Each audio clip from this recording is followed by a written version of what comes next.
Non-Monogamy Help is a podcast where your questions about open, non-monogamous or polyamorous relationships are answered. Our host, Lola Phoenix, will consult a licensed therapist with over a decade of experience to address your problems. Names and locations have been changed or censored to keep your questions anonymous. You're listening to Non-Monogamy Help, the podcast. Hello and welcome to episode 28 of Non-Monogamy Help. I'm Lola Phoenix. Please send your questions to nonmonogamyhelp@gmail.com and they'll be either in the podcast or the column anonymously, and you're welcome to specify which if you prefer. If you want to read the columns and listen to the podcast, you can go to nonmonogamyhelp.com, subscribe to the newsletter by going to go.nonmonogamyhelp.com/email, and follow us on Twitter @nonmonogamyhelp. If you want to be an amazing person, you can support the columns and podcasts by becoming a patron. Even $1 a month is super helpful, and it just supports the daily running of the podcast and is just a general vote of confidence. You can do that by going to patreon.com/Lola Phoenix. If you donate $5 or more a month, then your name, with your permission, will be read at the end of the podcast. Let's get to this week's discussion question. If this is the first time you're hearing this, every week before I read the letter, I put forth a discussion question that you can use with your friends, partners, or anyone else that you want to get to know. I also answer it myself briefly to give you a bit of context. This week's discussion question is, what do you think of PDA? For folks who don't know what PDA is, it is public displays of affection. And I think that this is an interesting thing to talk about because I sometimes think people don't really talk about it until it kind of obviously becomes an issue. So it's definitely something to talk about. I think PDA, for me, I actually really struggle with it in certain situations. I think that's because I grew up with a gay mom, and I was very conscious of the fact that she wasn't allowed to display her affection in the ways that she wanted to. And I think that I think for a while I had like a lot of resentment about that towards people who felt free to display their public display of affection, and so it's hard for me, I used to get really grossed out by it because I was really just frustrated and angry, and it sort of felt like a bit of a spit in the face. I know it's not a spit in the face and people don't mean it that way, so even now I still kind of am really conscious of the fact that, if I'm going to be read as straight by displaying affection publicly, it just makes me feel uneasy. And equally, I think if I display affection in a way where I'll be read as queer and then attacked, that also makes me feel uneasy. So in general, I kind of don't really like public displays of affection that are too much. And even like holding hands and stuff, I still kind of have that residual feeling of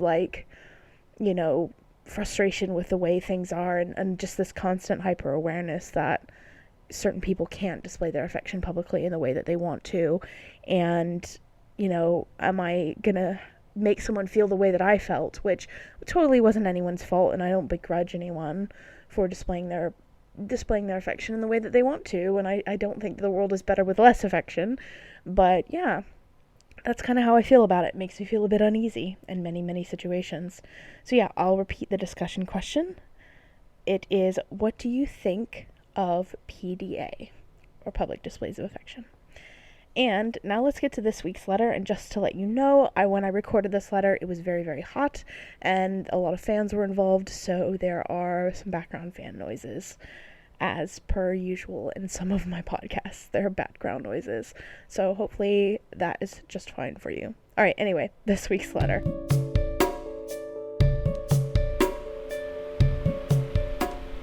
I'm not into the idea of monogamy, I never have been, but keen for a primary nesting partner.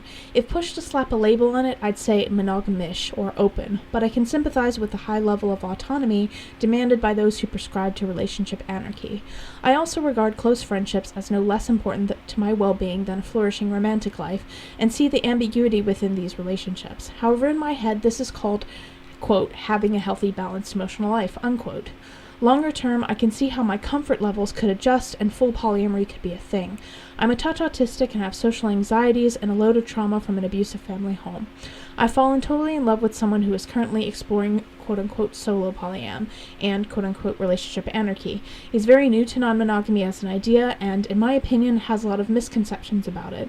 Realistically, he's currently just looking to sleep around while maintaining superficially intimate ties. We broke up some time ago because of the different view on how our relationship should be structured. Sometimes I was totally okay with him going out on dates with others, and other times not. Sexual exclusivity doesn't bother me, but the frequency with which he would pursue other people and his refusal to put boundaries on the degree to which he would get involved did. It made me feel insecure and questioned where I stood in his life. Whenever I brought this up, he would panic, he'd take it as a sign that I quote-unquote wasn't poly, and eventually declared us incompatible. He wants quote-unquote no restrictions, and to use promiscuous sex to rid himself of his shame and guilt around sex. My feeling is that looking for that kind of validation from an outside source is a recipe for disaster. Simultaneous to this, I quote-unquote came out about my abusive childhood, which was a super intense experience. I had to live with my parents again for years, and then had this bombshell of acceptance about the true nature of it, and decided to move out. Lots of flashbacks and suppressed emotions coming to the surface. I think that's suppressed emotions coming to the surface. He doesn't seem to understand how much emotional energy this took. That was part of the reason I was reacting so badly. This was when we broke up about 3 months ago, and for the last 3 months we had been friends, but as I say, with non-sexual intimacy and romance. At the moment I've said I'm taking time away from him, the relationship was becoming physically and emotionally intimate in a non-sexual way, and also romantic. We were talking through our issues a bit, but it all blew up when we came onto this issue again. As it turns out, he is sleeping with quite a number of people. This was a shock. He had already told me about group sex he'd engaged in, and that didn't bother me, but these extra relationships do. He's sleeping with 5 others. It's a painful reminder that we are not together, and he is putting a lot of time and energy into maintaining this, which is not time and energy he is putting into our relationship. He didn't really want to negotiate an agreement, but then he wants to have no restrictions at all, so negotiations were just a moot point. He knows he is being stubborn with this very fixed approach to pursuing this. I was angry that he thought it was okay to pursue this intimacy and romance with me, but without being fully honest about the real nature of his sexual relationships, and also when he had no intention of returning to the relationship. I felt he misled me and was insensitive. So I drew a line and said I needed space to readjust my expectations, and I thought it was better to draw the line now than to allow things to get toxic. There is still a lot of good feeling on both sides. This made him very sad. At the end of this conversation, he started hating on his choice to quote-unquote be poly because it had cost him a relationship that lasted 6 years, and now it was costing him me. So I now intend to pursue interactions with him. I am leaving the country for an extended trip on October 2nd. I left the door open to further interactions, but I felt it best to reduce my attachment to him and my attachment to being in a relationship with him. So there's a couple of things here. First and foremost, if he doesn't want to have restrictions, then that's very fair in terms of how he wants to operate his relationships. I do think you're at a base incompatible here, because even though you say that, you kind of are slapping this monogamish and open label on it, but you do have very clear wants and needs with regards to, you want to know about other relationships that people are having. You have kind of this feeling that sexual relationships are something, not just, having one-night stands, that long-term sexual relationships are things that you need to know about and have some kind of say in. I operate personally in a way of, I do like to have one partner that I live with. I'd like to have 2 partners that I live with. That would kind of be a really great situation, but I try to avoid any situation whereby, and I heavily advise anyone new to polyamory about this, don't put yourself in a position where you can give someone else permission to date somebody else. That's not a good position to be in for both sides. So when you say you're okay with him going on dates sometimes and sometimes not, the thing of it is that even in a relationship where you do have one partner who you live with, or one partner, that, if you want to say a primary partner, putting yourself in a almost kind of veto power situation, it's just not good. Because at the end of the day, for me personally, it's, if I put myself in that position, then basically I'm going to feel pressured to say yes. I'm not going to want to say no, and I'm going to feel bad for saying no. And if I say no, I'm going to be worried about causing someone resentment or having resentment directed at me because I've said no. It's just not a good position to be put in. And I think that it's okay, like, for you to be notified about new relationships, but at the end of the day, you're really kind of a little bit more involved than you should be around the way he's doing his relationships. Pretty much, you know, if he's deciding that he wants to go out and have promiscuous sex for whatever reason, that's his situation to deal with. That's not your situation to manage, and you can't manage that. You may have an opinion about it, and that's fine, you can have an opinion about it, but it's really not for you to manage. And the problem that you might be having is that, especially if you come from an abusive childhood, and I don't know in what way your childhood was abusive, but sometimes you try to, especially, I mean, I can only speak for myself, I do think sometimes I will help too much. I get too involved in other people's psychological goings on, and I try to help them, and that only ends up making it more frustrating for me, because people have to deal with their own shit on their own terms. You know, if it is a recipe for disaster, he might have to have it blow up in his face. That just might be what, you know, he needs to get his own therapy. You cannot be his therapist. And so I think that you are kind of trying to be involved in this way. You know, you kind of say he's new to this and he has a lot of assumptions and you know, I don't know, I just feel like you're managing his polyamory in a way that maybe you shouldn't, and I think you need to step back a little bit. Even if you do want a kind of monogamish situation, or it sounds like what you want is basically like a primary structure, like you said, you want a primary nesting partner. Just because you have a nesting partner doesn't mean that you need to be so involved in their life that you feel like you need to manage who they're in a relationship with. Essentially, any relationship that he has is really none of your business, and it only becomes your business when you feel like he's not giving you what you need. So, you know, the fact that, I don't mean this in a bad way, but the fact that, you know, if you were in a relationship with him and, you know, you didn't even know he was sleeping with 5 others, then that's in a way kind of a good thing, because it means that he's not actually, you know, unless you were like, man, you're never around, or you don't, you know, we can't meet up, we can't do this, we can't do that, or he's ghosting you or not responding to your text, like, it becomes your issue the minute that you're not getting what you want out of this relationship, or he's not showing you that he values you. He can have however many other relationships he wants, and I don't think that you should involve yourself in trying to manage that for him. You need to let him do his thing and figure out, okay, what do I want from him? What does he want from me? And I think that, like, the reason he's stepping back is because he's pursuing these other people. You're trying to get him to put boundaries on that because you're trying to figure out where you stand among his kind of menagerie, and that's freaking him out.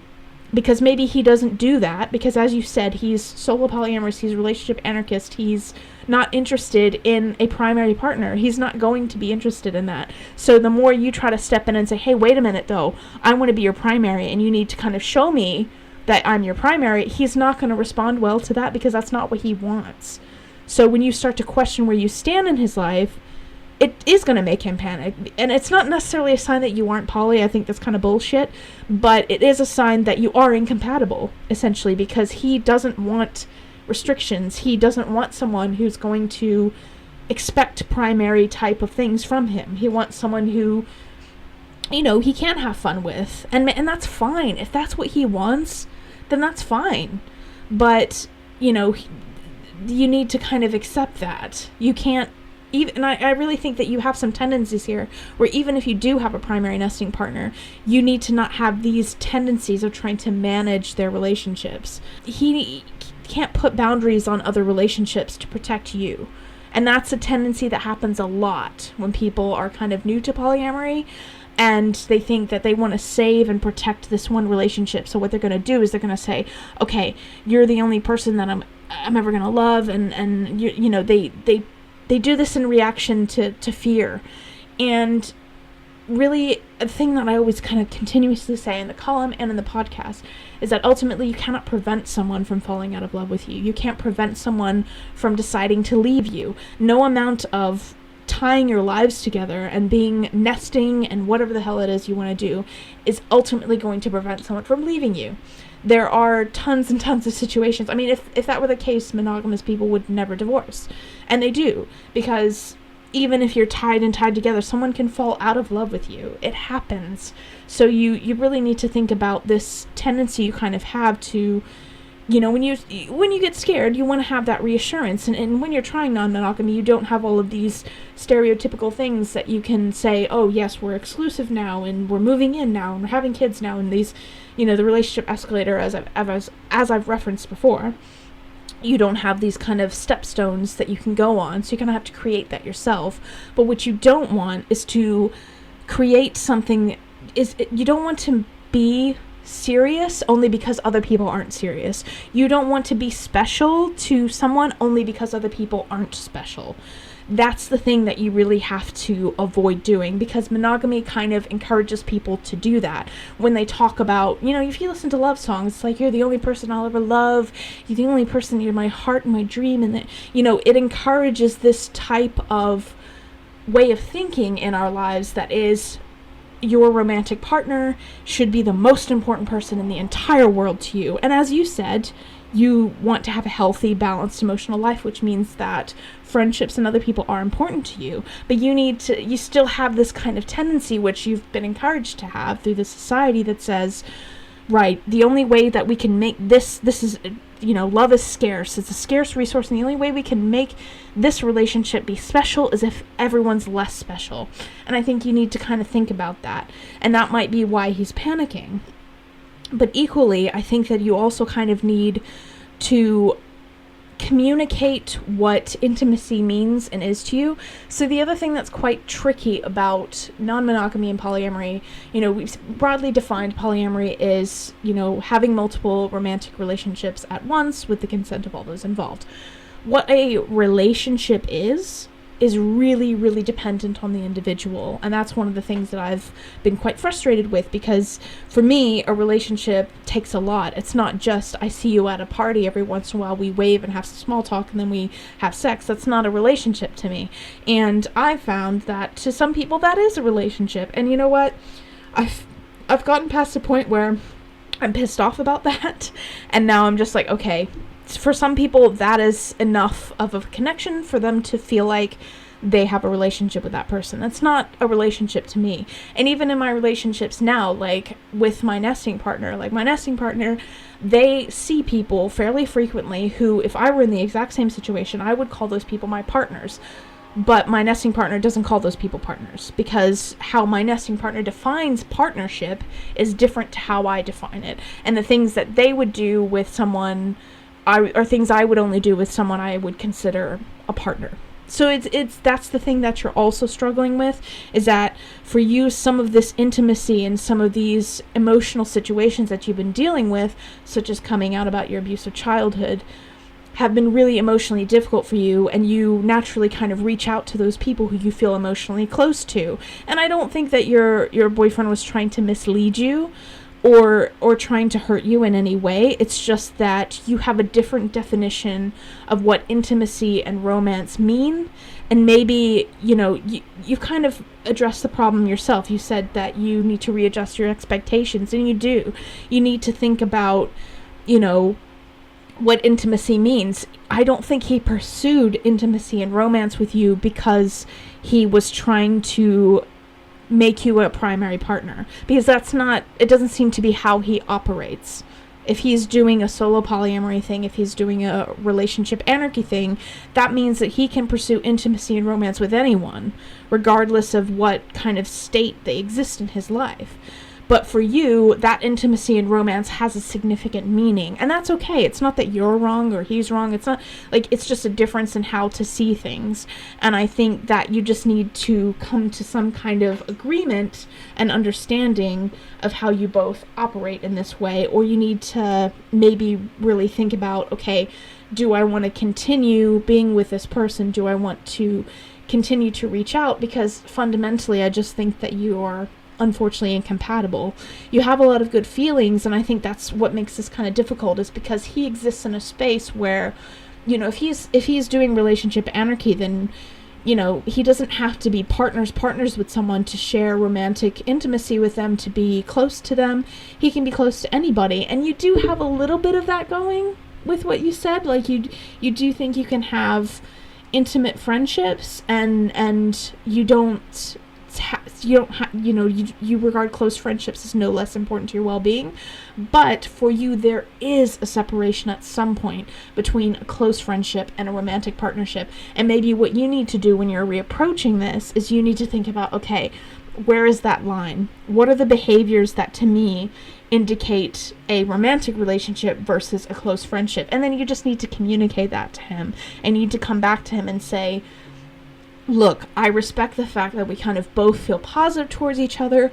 We are incompatible with regards to how we want to do polyamory. And you both need to stop, telling each other you're doing polyamory wrong. I don't think either one of you are doing polyamory wrong. You just have different ways that you want to do it. And there isn't a one right way to do it. So you just need to figure out how to say to him, okay, or even how to enforce those boundaries yourself. I think it's quite hard for you, especially if, you have all this stuff about abuse coming out, and, you need someone to be there for you, and, you're in a vulnerable state. It's really hard in that situation to turn away someone who you have a connection with, and who will give you some type of intimacy and support that you need. It's so hard to just say no to that. And don't blame yourself too much, but also kind of realize that, you did have an expectation there that he probably wasn't aware that you had.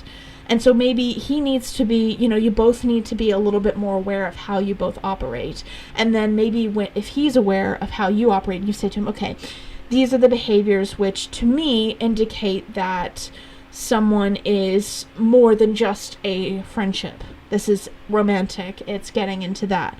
And so unless you do want to have this primary romantic relationship with me, which is what I want, I am going to need you to not do these things.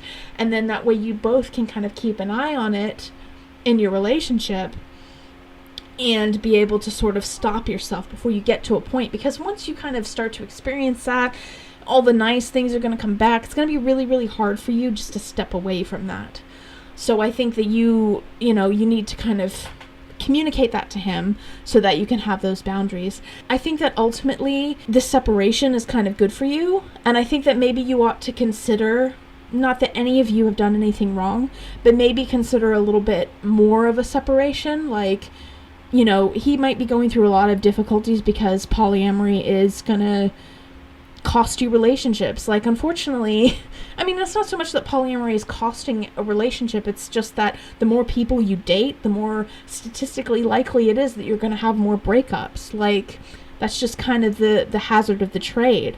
But you don't need to be part of, him maybe deciding to try monogamy again. And I just think that maybe what you need to do is just separate yourself from the situation a little bit, heal a little bit from all of the situations that you've been through. Have a relationship with yourself first for a little bit, heal a little bit more from that, instead of trying, it's so hard. I really don't want to blame you for trying to reach out to people, because one of the huge things that I really, really hate about a lot of polyamory advice is that it's very much this kind of bootstrap mentality of pull yourself up by your bootstraps and just stiff upper lip and don't ask for help from anyone and da-da-da-da-da. And I hate that, because I feel somebody brought up this point, and I've read so many tweets about it at this point, about, self-care, yes, but what about community care? We're not islands as individuals. We are social creatures. As much as I, who is the most introverted, antisocial person in the world, I'm still a social creature. Solitary confinement is torture for a reason. Unfortunately, I'm going to say unfortunately, I'm such an introvert. Unfortunately, you need people. Unfortunately, you do need to have that support. But sometimes it seems like reaching out for support with this person is going to you're going to go back into that mindset of wanting this thing from this person that this person can't give you. And ultimately, that's just going to lead you to more pain, even if you have a little bit more comfort to begin with. So maybe what you need to do is take a little break from each other. even a communications kind of lockdown, even though you're friendly with each other, like sometimes you just need a little bit of time apart, take a little bit of time apart, and like you said, like leave the door open to further reactions, but reduce your attachment. And because I do think on a base level you're incompatible. You want something that he is not able to provide. You may have your own personal feelings about why he's pursuing this type of thing, but ultimately that's not up to you to decide. Like, and people do pursue, people have promiscuous sex, and that can help them get rid of shame and guilt, and that's legit. Like, people do look for validation from outside sources. I think that whether or not that's unhealthy, or when that gets unhealthy, is ultimately kind of his decision to make, and it's really not fair to kind of make that decision for him, because ultimately, even if it is unhealthy, you stepping in and saying that's unhealthy isn't necessarily going to fix that situation, because somebody, like, I'm pretty sure that, like, dealing with this abusive situation that you've had, dealing with the kind of trauma of your childhood, you had to make the decision to deal with that. Other people might have stepped in at some point. Like, you might have gotten a few people who kind of said, that's a bit messed up, that story that you've just told me from your childhood. Some people may have pointed it out, but ultimately you had to make the decision to say, right, I'm going to actually deal with this. I'm going to actually cope with it. I'm going to move out of my parents' home. I'm going to do this. I'm going to do that. You had to make that decision. Like, I can only give you advice. I can only give anyone advice, but they have to make that decision. And I think that you understandably want to help your partner and want to try and point out, and I've done this with partners before because I can't fucking help it. I'm absolutely horrible when it comes to this. I think that I can, I give advice, so it's like I do give advice to my partners as well, but the thing of it is that ultimately you can't put that on your shoulders as a responsibility, because the second you start doing that, it's going to be so much more stressful for you. Like, you just sit and watch, you've got all this anxiety about all these other relationships that he's in, because you're worried about it, because all of this and you're trying to control this situation that ultimately is just not yours to control. And it, you want that kind of primary security from him that I just don't think he wants to give to anybody right now, and that's just not where he is. And that's legit, and your feelings are legit, and neither one of you are necessarily wrong about how you want to do relationships. You're just at a base incompatible with it. So yeah, that's really, deep apologies for the sirens. Sorry about that. Yeah, I think that's kind of where I think I leave you in this situation. I think that you need a little bit of time apart, a little bit of time to cope with all the stuff that you've been through. You have ultimately separate things that you want from each other, but outside of this relationship, there are just a few things. Even if you do find this primary monogamish, whatever it is that you want in the future, just kind of be aware, because I think even in monogamous situations, it's kind of unhealthy for people to have this kind of much involvement with their partner's actions, and I think the culture we live in encourages people to have this, and I think you just kind of need to be aware of that, so that you can say, okay, I have all these feelings about the reasons that my partner is choosing to do these things. I'm allowed to have those feelings, but I can't control them and what they do. I can only express how I feel about it, but I can't try to fix that by saying, oh, you need to put a boundary on this, or you need to do that. I think that's kind of the biggest mistake people often make when they start off in polyamorous relationships. They try to address the anxiety and the fear that they feel by creating rules that they think will prevent the worst things in the world from happening, but essentially they can't. If your partner is headed for a disaster, then there really is only so much you can do to stop that. It just might be that they have to, he has to experience that. If he does, it might not be that he experiences a disaster. He might, have a lot of promiscuous sex and then end up feeling less shame and guilt because of it. You can't really make that decision for him. So yeah, I think, unfortunately, he was kind of right when you were incompatible. I don't think that you're not poly, and I think he should just I think he should avoid making that decision for somebody else. just as you should avoid making the decision as what is and isn't healthy for him. But yeah, I think you just have fundamentally different relationship styles, and it's probably best if you do take a little bit of a break, take care of yourself, figure things out on your own, maybe reconnect when you feel less inclined to reach out to him for this intimacy and this connection that you really, really want right now because you're going through a lot, and find that intimacy and connection in the friendships and the other people that you have in your life. And hopefully if you can access it, therapy, because therapy is always good for everyone. Right. I really, really hope that helps, and good luck.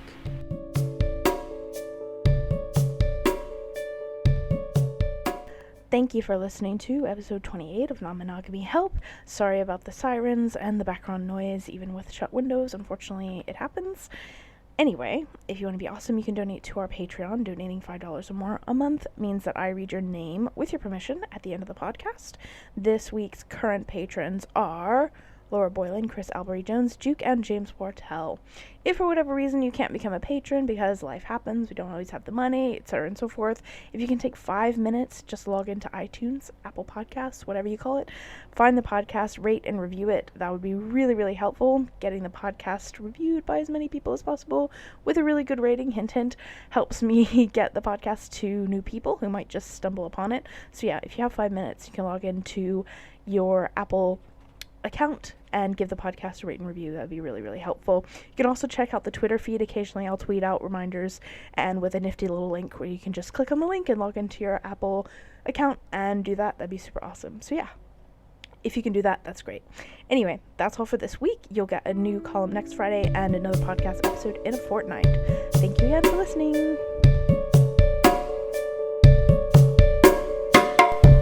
You've been listening to Non-Monogamy Help. Our podcast music has been provided by Chris Albury-Jones at albury-jones.com, and the art was made by Dom Young at domduong.com. Thank you for listening.